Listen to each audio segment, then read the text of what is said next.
నమస్తే, welcome to wide angle. ఎండలు దంచి కొడుతున్నాయి. మామూలుగా కాదు, మాడు పగిలేలా దంచి కొడుతున్నాయి. మేలో చూడాల్సిన ఎండలు మార్చిలోనే సెగలు పుట్టిస్తున్నాయి. తెలుగు రాష్ట్రాల్లో ఎక్కడ చూసినా ఇదే సీన్ కనిపిస్తోంది. పొద్దున్న 8 అయిందంటే చాలు మంట మొదలవుతోంది. సాయంత్రం అయినా కూడా కూల్ అవుతుంది అనుకుంటే ఉక్కబోత ఉక్కిరిబిక్కిరి చేస్తోంది. ఇంట్లో ఉంటే ఉక్కపోత, బయటకెళ్దామంటే మంట. నిప్పులు కురిపిస్తోన్న భానుడు. మార్చిలోనే మే రేంజ్ ఎండలు. మరి రానున్న 2 నెలల పరిస్థితేంటి? మండే కాలం ముందు ముందు చూడబోతున్నామా? మార్చిలో ఎండలంటే ఓ లెక్కలో ఉండేది ఇప్పటివరకు. జాగ్రత్తలు తీసుకో అన్నట్లుగా భానుడు సంకేతాలిచ్చినట్లు అనిపించేది. ఇప్పుడు సీన్ మారింది. భగ్గుమంటున్నాడు సూర్యుడు. మేలో నమోదు కావలసిన ఉష్ణోగ్రతలు ఇప్పుడే కనిపిస్తున్నాయి. ఇంట్లో ఉక్కపోత, బయటకు వెళ్తే ఎండల మోత. ఉక్కిరిబిక్కిరైపోతున్నారు జనమంతా. రోహిణి కార్తెలో రోళ్లు పగిలే ఎండలు అంటారు. అలాంటిది రోహిణికి 2 నెలల ముందు నుంచే సూర్యుడు రెచ్చిపోతున్నాడు. తన ప్రతాపం చూపిస్తున్నాడు. బయటకు వెళ్తే చాలు నడి నెత్తిమీద భానుడు బ్రేక్ డాన్స్ చేస్తున్నాడు. ఇప్పుడే ఇలా ఉంది పరిస్థితంటే రాబోయే రోజుల్లో ఏంటి, ఎలా ఉంటుందని జనాలు వణికిపోతున్నారు. అసలే కరోనా కాలం. తగ్గినట్లే తగ్గిన కేసులు మళ్లీ పెరుగుతున్నాయి. వైరస్ విజృంభణతోనే అల్లాడిపోతున్న జనానికి ఎండలు, వేడిగాలులు మరింత చిరాకు తెప్పిస్తున్నాయి. మార్చిలో ఎప్పుడూ చూడని మంట కనిపిస్తోందిప్పుడు. ఇళ్ల నుంచి కాలు బయట పెట్టాలంటేనే భయపడేలా చేస్తోంది. తెలుగు రాష్ట్రాల్లోనే కాదు, దేశవ్యాప్తంగా ఇదే పరిస్థితి. అయితే ఎండలే అనుకుంటే వడగాల్పులు వెన్నులో వణుకు పుట్టిస్తున్నాయి. వీటి తీవ్రత మరింత పెరగనున్నాయని వాతావరణ శాఖ చేస్తున్న హెచ్చరికలు జనాలను మరింత భయపెడుతున్నాయి. ఎండలు ముదిరాయా అని ఇప్పుడే అనిపిస్తోంది. ఇక మున్ముందు ఎంతగా మండిపోతాయో అని జనాలు పరేషానవుతున్నారు.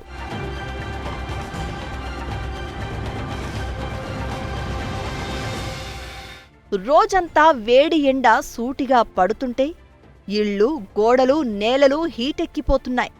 ఉక్కపోత, భూమిలోంచి బయటకు వస్తున్న సెగలు రాత్రి సమయంలోనూ ఊపిరాడనివ్వడం లేదు. రాజస్థాన్ నుంచి వస్తోన్న వేడి గాలులతో తెలుగు రాష్ట్రాల్లో హీట్ బాగా పెరిగింది. ఇప్పటివరకు ఉన్నదానికంటే ఇకపై పరిస్థితి మరింత దారుణంగా ఉంటుందంటున్నారు వాతావరణ శాఖ అధికారులు. ఎండ ఎంత ప్రమాదమో వడగాల్పులు అంతకంటే డేంజర్. ప్రాణాలు తీసే లెవెల్లో ఉంటుంది ప్రమాదం.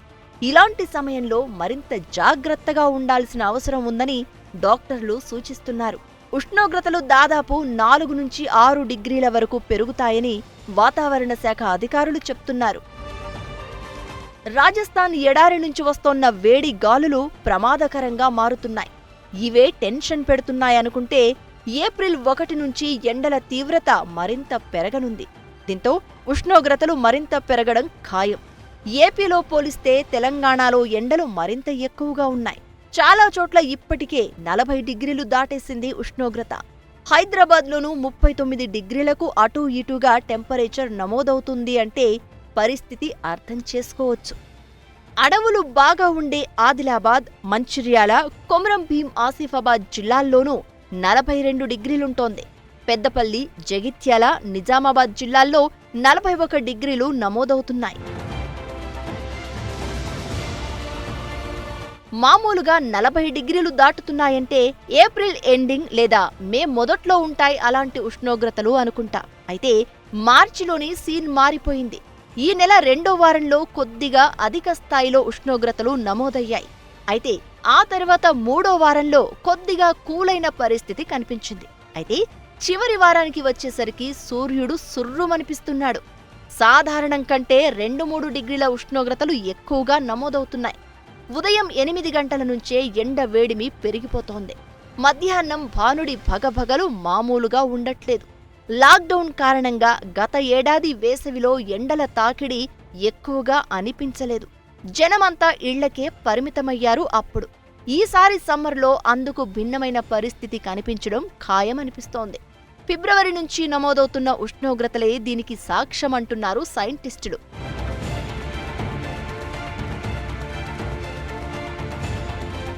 ఏటా ఏప్రిల్, మే, జూన్ మొదటి వారంలో ఎక్కువగా వడగాలులు వీస్తున్నాయి. ఈసారి ఆ ప్రభావం ముందుగానే కనిపిస్తోంది. గరిష్ట ఉష్ణోగ్రత 45 డిగ్రీలు అంతకంటే ఎక్కువగా ఉన్నప్పుడు వడగాల్పులు వీస్తాయి. 47 డిగ్రీల కంటే ఎక్కువ టెంపరేచర్ ఉంటే వడగాల్పుల తీవ్రత మరింత ఎక్కువగా ఉంటుంది. వేడిగాలుల ప్రభావం ఇప్పుడే ఇలా ఉందంటే రాను రాను పరిస్థితి ఏంటి అన్న టెన్షన్ ప్రతి ఒక్కరినీ వెంటాడుతోంది. తెలుగు రాష్ట్రాల్లో సంగతి సరే, మరి దేశవ్యాప్తంగానూ సెగలు మరింత రేగడం ఖాయం అంటే అవుననే సమాధానం వినిపిస్తోంది. నార్త్ టు సౌత్ మంట మామూలుగా ఉండదు అంటుంది ఐఎండీ. ఢిల్లీలో టెంపరేచర్ కొత్త రికార్డు క్రియేట్ చేసింది. మరి రానున్న 2 నెలలు ఎలా ఉండబోతోంది?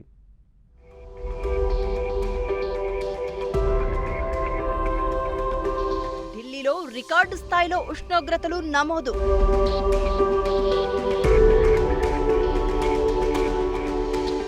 దేశవ్యాప్తంగా ఎండలు ఎలా ఉండబోతున్నాయి?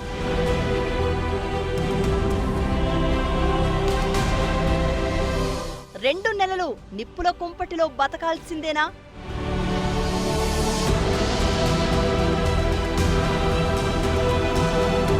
దేశ రాజధాని ఢిల్లీలో ఎండలు మండిపోతున్నాయి. సోమవారం రికార్డు స్థాయిలో ఉష్ణోగ్రతలు నమోదయ్యాయి. 76 సంవత్సరాల తర్వాత మార్చిలో 41.1 డిగ్రీల ఉష్ణోగ్రత రికార్డయింది. ఇది సాధారణం కంటే 8 రెట్లు ఎక్కువ అని అధికారులు చెప్తున్నారు. 31 మార్చి 1945లో గరిష్ట ఉష్ణోగ్రత 40.5 డిగ్రీలుగా నమోదయిందని, ఆ తర్వాత మార్చిలో ఇదే అత్యంత ఉష్ణోగ్రత అనంటున్నారు. అయితే గత 3-4 రోజులుగా ఆకాశం నిర్మలంగా ఉండడం, గాలి వేగం తక్కువగా ఉండడంతో ఉష్ణోగ్రతలు ఎక్కువగా నమోదయ్యాయి అంటున్నారు. 1973 మార్చి 29న నగరంలో గరిష్టంగా 39.6 డిగ్రీల ఉష్ణోగ్రత నమోదైందని, ఇది మార్చిలో 3వ అత్యంత వేడి ఉన్న రోజు అని అంటున్నారు.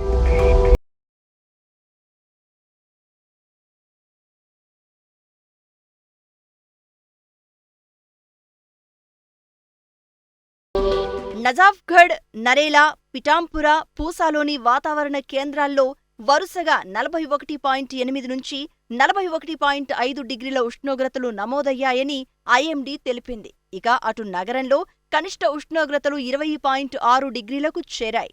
ఇది సాధారణం కంటే 3 రెట్లు ఎక్కువ. సాధారణం కంటే కనీసం 4.5 డిగ్రీలు ఎక్కువగా ఉంటే హీట్ వేవ్గా ప్రకటిస్తారు. సాధారణ ఉష్ణోగ్రత నుంచి 6.5 డిగ్రీల సెల్సియస్ కంటే ఎక్కువగా ఉంటే తీవ్రమైన వేడిగాలులు వీచే అవకాశం ఉందని ఐఎండీ తెలిపింది. ఇకటు మే నెల ఆఖరికి ఉష్ణోగ్రతలు ఎలా ఉండబోతున్నాయో దానికి సంబంధించిన వివరాలను ఐఎండీ వెల్లడించింది. గతంతో పోలిస్తే ఈసారి భారతదేశం మొత్తం ఎండలు ఎక్కువగానే ఉండనున్నాయని తెలిపింది. ఉత్తర భారతదేశం మొత్తం సాధారణం కంటే ఎక్కువ ఉష్ణోగ్రతలే నమోదు కానున్నాయని వాతావరణ శాఖ అంచనా వేస్తోంది. తూర్పు భారతదేశంలో కొన్ని ప్రాంతాల్లో కూడా ఇలాగే ఉష్ణోగ్రతలు పెరగడం ఖాయంగా కనిపిస్తోంది. ఏప్రిల్, మే నెలల్లో దేశంలోని చాలా ప్రాంతాల్లో గరిష్ట ఉష్ణోగ్రతలతో పాటు కనిష్ట ఉష్ణోగ్రతల స్థాయి కూడా పెరగనుందని, ఇవి గతంతో పోలిస్తే ఎక్కువగా ఉంటాయని తేల్చి చెప్పింది. ఇక హిమాలయ పర్వత ప్రాంతాలతో పాటు కొన్ని ఈశాన్య రాష్ట్రాలు, దక్షిణాదిలోని కొన్ని ప్రదేశాల్లో ఉష్ణోగ్రత మరీ ఎక్కువగా పెరగకపోయినా కనిష్ట ఉష్ణోగ్రతలు మారిపోవడం ఖాయమంటోంది. మధ్య భారతదేశంలోని కొన్ని రాష్ట్రాల్లో మాత్రం ఉష్ణోగ్రతలు సాధారణంగానే ఉండబోతున్నాయి.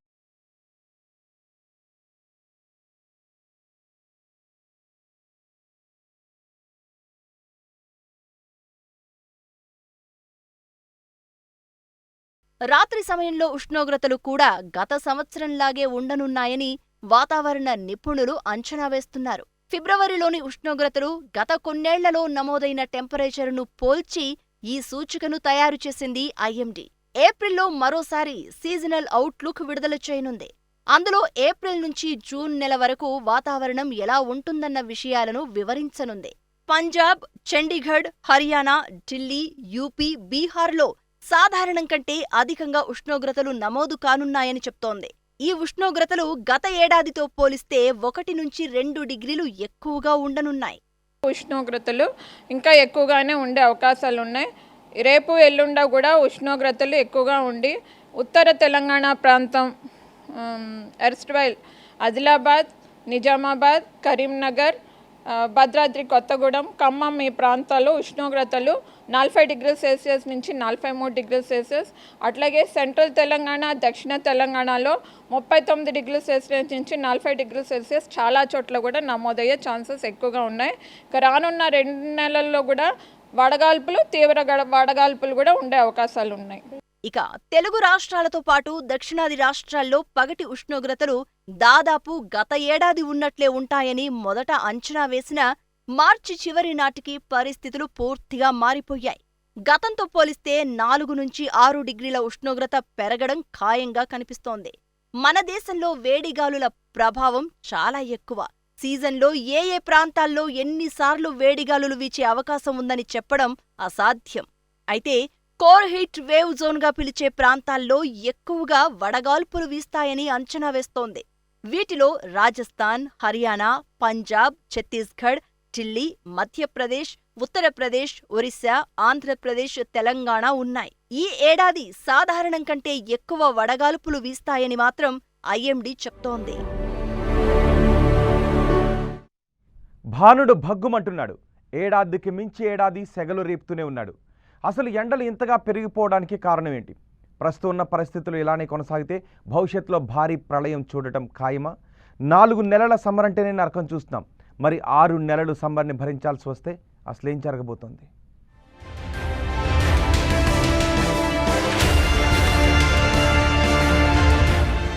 మండుతున్న ఎండల వెనుక కారణమేంటి?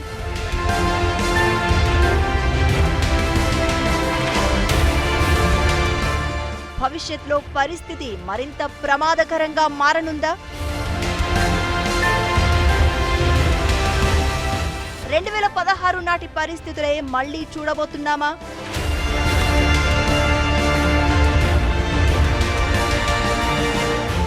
గతేడాదంటే లాక్డౌన్ కారణంగా ఎండ ప్రభావం తెలియలేదు ఎవరికి. కరోనా భయాలు కాసేపు పక్కన పెట్టినా ఇప్పుడంతా నార్మల్ అయింది. జనాలు రోడ్డెక్కేస్తున్నారు. దీంతో ఎండలు బాబోయంటూ గగ్గోలు పెట్టడం స్టార్ట్ చేశారు. అయితే ఇప్పుడు అందరినీ టెన్షన్ పెడుతున్న విషయం ఒక్కటే. ఎండలు ఇలానే పెరుగుతూ పోయి వడగాలుల తీవ్రత పెరిగితే 2016 నాటి రోజులను చూడాల్సి వస్తుందా అన్న టెన్షన్ ఇప్పుడు ప్రతి ఒక్కరిని వెంటాడుతోంది. 2016లో 27 రోజుల పాటు వడగాల్పులు వీయగా ఒక తెలంగాణలోనే రికార్డు స్థాయిలో 350 మందికి పైగా బలయ్యారు. దేశం మొత్తం వేలల్లో మరణాలు నమోదయ్యాయి. అయితే ఇప్పుడు వేడి గాలులు అంతకు మించి అంటున్నారు. దీంతో ఏం జరగబోతుందా అన్న టెన్షన్ ప్రతి ఒక్కరిలో కనిపిస్తోంది. మండుతున్న ఎండకు, కనిపించే కరువుకు, ఇలా ప్రతిదానికి మనమే కారణం అనడంలో ఎలాంటి అనుమానం లేదు. పట్టణీకరణ, పారిశ్రామికీకరణ పేరుతో ప్రకృతి ప్రకోపానికి గురవుతున్నాం. మార్చి నెలాఖరు నాటికే దేశంలోని వివిధ ప్రాంతాల్లో ఉష్ణోగ్రతలు అసాధారణ స్థాయికి చేరుకున్నాయి. రానున్న 2 నెలల్లో పరిస్థితి తీవ్రత తలుచుకుంటేనే భయాందోళనలు కలుగుతున్నాయి. ఏటేటా వడగాల్పుల మరణాలు వేల సంఖ్యలో నమోదవుతున్నాయి. భవిష్యత్తులో అధిక ఉష్ణోగ్రతలు హడలెత్తిస్తాయని సైంటిస్టులు హెచ్చరిస్తున్నారు.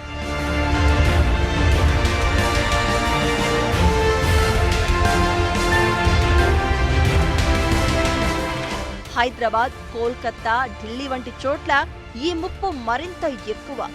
వాతావరణం వేడెక్కే కొద్దీ వడగాల్పులు తీవ్రమవుతున్నాయి. మహానగరాలు కాంక్రీటుమయంగా మారడమే దీనికి ప్రధాన కారణం అన్నది వాస్తవం. మనుషుల చర్యల వల్లనే భూతాపం అధికమై అత్యంత విపత్కర స్థితికి దారితీస్తోంది. భూతాపం అనూహ్యంగా పెరగడమే వాతావరణ వైపరీత్యాలకు కారణమవుతోంది. ఏటా ఉష్ణోగ్రతలు అసాధారణ రీతిలో పెరుగుతున్నాయి. బొగ్గు, డీజిల్, పెట్రోల్ వంటి ఇంధనాల్ని ఇష్టానుసారంగా మండించడం వల్ల కర్బన కాలుష్యం పెరుగుతోంది. మహానగరాల్లో వాహనాల సంఖ్య అంతకంతకు ఎక్కువవుతోంది. వాతావరణంలోకి చేరే ఉద్గారాల మోతాదు మించడంతో భూమి, దాని చుట్టూ వేడి పెరుగుతోంది. ఒక హైదరాబాద్లోనే అన్ని రకాల వాహనాల సంఖ్య ఏనాడో 50 లక్షలు దాటేసింది. ఇక వీటితో పాటు పెరుగుతోన్న పారిశ్రామిక వాడలు కాలుష్యాన్ని వెదజల్లుతూ ఉష్ణోగ్రతల తీవ్రతకు దారితీస్తున్నాయి. అడవుల్ని నరికివేయడంతో పాటు సహజమైన పునరుద్ధరణకు వీలు కాని వనరుల మితిమీరిన వినియోగం వర్షాభావానికి, దాంతో జల సంక్షోభానికి కారణమవుతోంది. ఋతుపవనాల వ్యవస్థ గతి తప్పి అనుకున్న సమయానికి వర్షాలు కురవకపోవడం కూడా వాతావరణం వేడెక్కడానికి మూలం. గత ఏడాది అతివృష్టితో అతలాకుతలమవగా అంతకుముందు వరుసగా 3 ఏళ్లు సాధారణ స్థాయి కన్నా తక్కువ వర్షపాతం నమోదైంది. ఇలాంటి పరిస్థితులు కూడా ఉష్ణోగ్రతల్లో మార్పులకు కారణమవుతాయని నిపుణులు అంటున్నారు. ఇకటు అడవుల నరికివేతకు అడ్డుకట్ట పడకపోవడంతో భూ వాతావరణంలో అనేక కెమికల్ రియాక్షన్స్ జరుగుతున్నాయి. అడ్డు అదుపు లేని కర్బన ఉద్గారాల వల్ల వాతావరణంలో మార్పులు ఏర్పడి భూతాపం పెరుగుతోంది. వాతావరణం వేడెక్కకుండా చూడడానికి ప్రణాళికాబద్ధమైన కృషి జరగకపోవడంతో ఇప్పటికే నష్టం జరిగిపోయిందన్నది మరికొందరి వాదన. కర్బన ఉద్గారాల విడుదల, కాలుష్యం, వాతావరణ మార్పులు ప్రస్తుతం ఉన్నట్లుగా కొనసాగితే భూమధ్య రేఖకు పైన ఉత్తరంగా ఉన్న దేశాలన్నింటిలో 2100 నాటికి ఎండాకాలం 6 నెలలకు పెరిగిపోయే ప్రమాదం ఉందని ఓ యూనివర్సిటీ నిర్వహించిన పరిశోధనలో తేలింది. 4 నెలలకే నరకానికి స్పెల్లింగ్ రాస్తున్నాం. ఇంకా 6 నెలలు కొనసాగితే ఏమైనా ఉందా? చాలా ప్రమాదకరమైన పరిణామాలు నెలకొంటాయని సైంటిస్టులు స్పష్టం చేస్తున్నారు. మనుషులు, చెట్లు సహా అన్ని జీవుల ఆరోగ్య పరిస్థితి, వ్యవసాయంపై ప్రభావం పడుతుందని చెప్తున్నారు.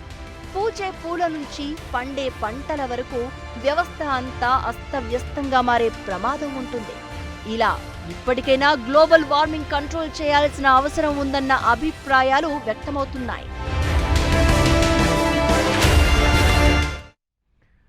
ఆర్కిటిక్ సముద్రంలో రెట్టింపు స్థాయిలో మంచు కరుగుతోంది. ఆ ప్రభావం ఇండియా మీద కనిపిస్తోందా? మన దగ్గర వేడి గాలులకు అక్కడ మంచు కరగడానికి సంబంధం ఏంటి? రానున్న 2 నెలల్లో ఎండలు మరింత పెరగనున్నాయనే అంచనాలు వినిపిస్తున్న సమయంలో ఎలాంటి జాగ్రత్తలు తీసుకోవాలి?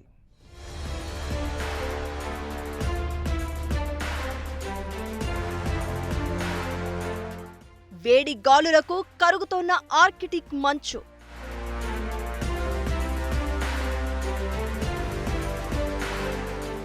ఆర్కిటిక్ పరిణామాలు ఇండియా మీద ప్రభావం పడుతున్నాయా?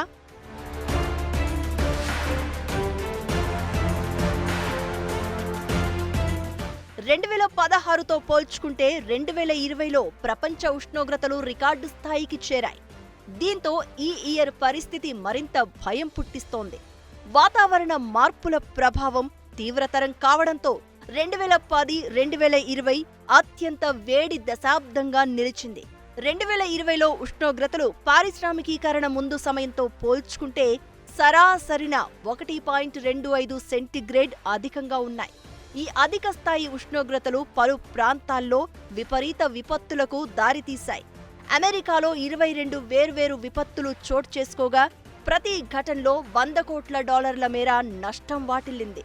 వీటిలో అటవీ కార్చిచ్చులు, హ్యారికేన్లు వంటి ఘటనలు ఉన్నాయి. యూరప్ దేశాల్లో కూడా వాతావరణ మార్పుల ప్రభావం స్పష్టంగా కనిపించింది.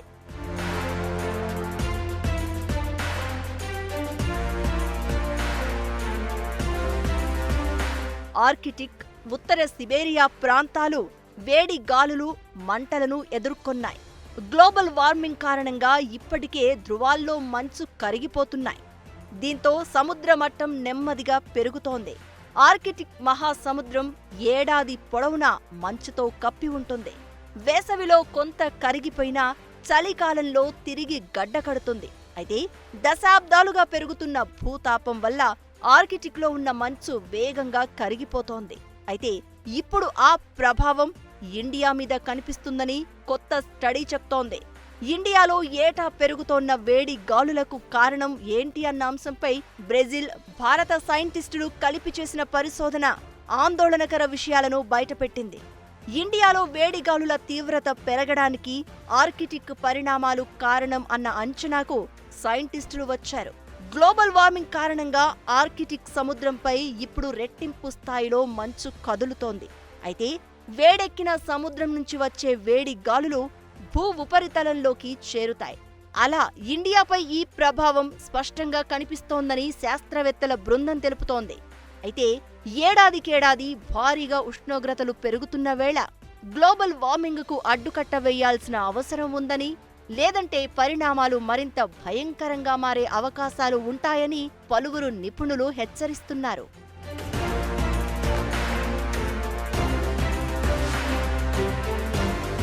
ఈ ఏడాది కూడా మన దగ్గర ఎండలు ఎక్కువగానే ఉంటాయని భారత వాతావరణ విభాగం చెప్తోంది. ఏప్రిల్, మే నెలల్లో పరిస్థితి దారుణంగా ఉంటుందని అంచనా వేసింది. హైదరాబాద్లో ఇకపై 40 డిగ్రీల పైనే టెంపరేచర్ ఉంటుందంటోంది. ఇప్పటికే ఆ తేడా కనిపిస్తోంది కూడా. రాత్రి వేళల్లో వేడి మొదలై ఉక్కపోత ఉక్కిరిబిక్కిరి చేస్తోంది.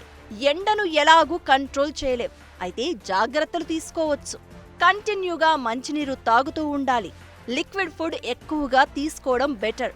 వీలైనంత వరకు ఎండలోకి వెళ్లకుండా జాగ్రత్త పడాలి. ఎండలోకి వెళ్ళక తప్పదు అనుకుంటే దుస్తుల నుంచి ఫుడ్ వరకు ప్రతి దాంట్లో జాగ్రత్తలు తీసుకోవాలని డాక్టర్లు సూచిస్తున్నారు. మార్చికే ఇలా ఫీల్ అవుతున్నారు, ముందుంది అసలు మంట అన్న హెచ్చరికలు వినిపిస్తున్నాయి. రాబోయే 2 నెలలు ప్రతిరోజు ఫ్రై అవ్వడమే ఎండలకు అని వార్నింగ్ ఇస్తున్నారు. అసలే కరోనా కాలంలో ఇప్పుడు ఎండలు దంచి కొడుతున్నాయి. ఇలాంటి సమయంలో ఎవరికి వారు మరింత జాగ్రత్తగా ఉండాల్సిన అవసరం ఉంది. ఇది ఇవాల్టి వైడ్ యాంగిల్. మరో అంశంతో మళ్ళీ కలుద్దాం. తాజా సమాచారం కోసం చూస్తూనే ఉండండి 10 టీవీ.